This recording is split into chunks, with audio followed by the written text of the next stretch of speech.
Hi friends, நாம் இன்றைக்கி தயிர் சேமியா எப்படி செய்கிறதுன்னு பார்க்கலாம். அதுக்கு தேவையான பொருள் சேமியா. இந்த மாதிரி சேமியாவை வேக வச்சு எடுத்து வச்சுக்கோங்க. தயிர், உப்பு தேவையான அளவு, மாதுளை, அப்புறம் திராட்சை, முந்திரி, நெய் தேவையான அளவு, சர்க்கரை இந்த அளவுக்கு எடுத்துக்கோங்க. வாங்க இப்போது தயிர் சேமியா எப்படி செய்கிறதுன்னு பார்க்கலாம். இப்போது நம்ம அந்த வேக வச்சுருக்கக்கூடிய சேமியாவில் நம்ம உப்பு சேர்த்துக்கலாம். தேவையான அளவு தயிர் ஆட் பண்ணிக்கலாம்.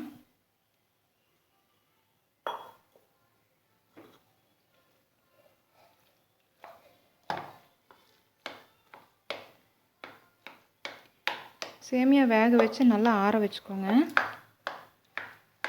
அதுக்கப்புறம் தயிர் மிக்ஸ் பண்ணிக்கலாம். பாருங்கள், இந்த மாதிரி கட்டி இல்லாமல் நல்லா கலந்து வச்சுக்கோங்க. பாருங்கள், இந்த மாதிரி ஒரு பாத்திரத்தில் நெய் ஊற்றிக்கலாம். அடுப்பு பற்ற வச்சுக்கோங்க. நெய் சூடானதுக்கப்புறம் நம்ம முந்திரி ஆட் பண்ணிக்கலாம்.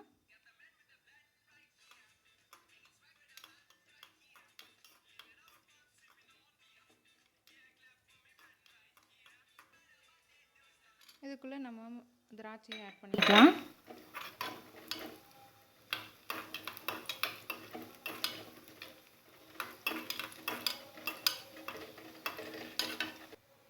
இப்போது நம்ம இந்த முந்திரி திராட்சையை நம்ம கலந்து வச்சுருக்கக்கூடிய சேமியா தயிர்க்குள்ளே நம்ம போட்டுக்கலாம். இப்போ நம்ம சர்க்கரை கொஞ்சம் சேர்த்துக்கலாம்.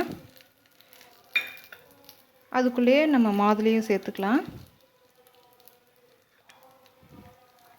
சேர்த்து நல்லா மிக்ஸ் பண்ணிக்கோங்க யூனிஃபார்மாக.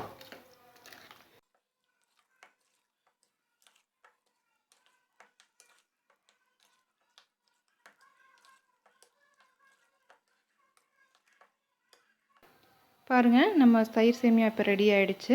எவ்வளோ கலர்ஃபுல்லாக இருக்குது பாருங்கள். மாதுளையெல்லாம் போட்டு ரொம்ப டேஸ்ட்டாக இருக்கும். சாப்பிட்டு பாருங்கள். பிடிச்சிருந்தா கமெண்ட் பண்ணுங்கள், மற்றவங்களுக்கு ஷேர் பண்ணுங்கள். அடுத்த வீடியோவில் பார்க்கலாம் ஃப்ரெண்ட்ஸ்.